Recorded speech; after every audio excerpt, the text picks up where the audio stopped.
Hello viewers, সকলকে স্বাগত জানাচ্ছি ইলাস্ট্রেটরের একটি নতুন ভিডিওতে। এই ভিডিওতে আমি আপনাদের দেখাবো কিভাবে একটি হার্ড লোগো তৈরি করতে হয়।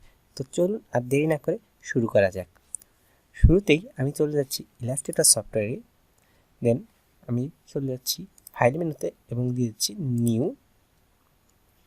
নিউ দেওয়ার পর আমি নিয়ে দিচ্ছি 1000 by 1000 পিক্সেল, দেন ক্রিয়েট।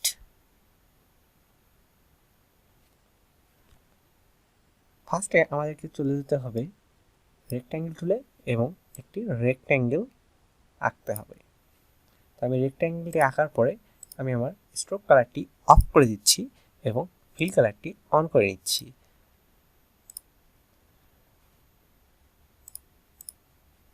আমাদের রেক্ট্যাঙ্গেলটি সিলেক্ট করার পর আমরা দেখতে পাচ্ছি আমাদের কর্নারে 4টি পয়েন্টার আছে। তো আমাদের একটি পয়েন্টারের উপরে আমি এখন রেখেছি, সেখানে দেখা যাচ্ছে একটি বাঁকানো। তো আমি এটিকে যদি সিলেক্ট করে টেনে নিই তাহলে এটি এখন কর্নারগুলো রাউন্ড হয়ে গেল। তো আমি এখন রাউন্ড হওয়ার পরে আমি এটিকে 45 ডিগ্রি অ্যাঙ্গেলে ঘুরিয়ে নিলাম। দেন এটিকে সিলেক্ট রাখা অবস্থায় আমি নাস্ট ফর্মে গিয়ে দিয়ে দিচ্ছি reflect and 90 degree, then copy. And এটি সম্পূর্ণটি সিলেক্ট থাকা অবস্থায় সিলেক্ট করে নিলাম এবং আমি আমার পাথ ফাইন্ডার তুলে গিয়ে ডিভাইডেড করে দিলাম অ্যান্ড সিলেক্ট করে দিলাম আনগ্রুপ। দেন আমার যে অংশগুলো লাগবে না সেগুলো আমি ডিলিট করে দিলাম। এখন আমার একটি হার্ড লোগো তৈরি হয়ে গেল।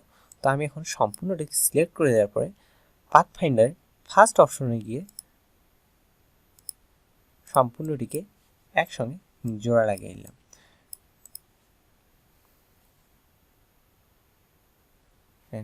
ফাইল মেনুতে গিয়ে আমি দিলাম export, then export as, then love logo. আমি এটিকে এখন পিএনজি আকারে সেভ করে নিব, দেন এক্সপোর্ট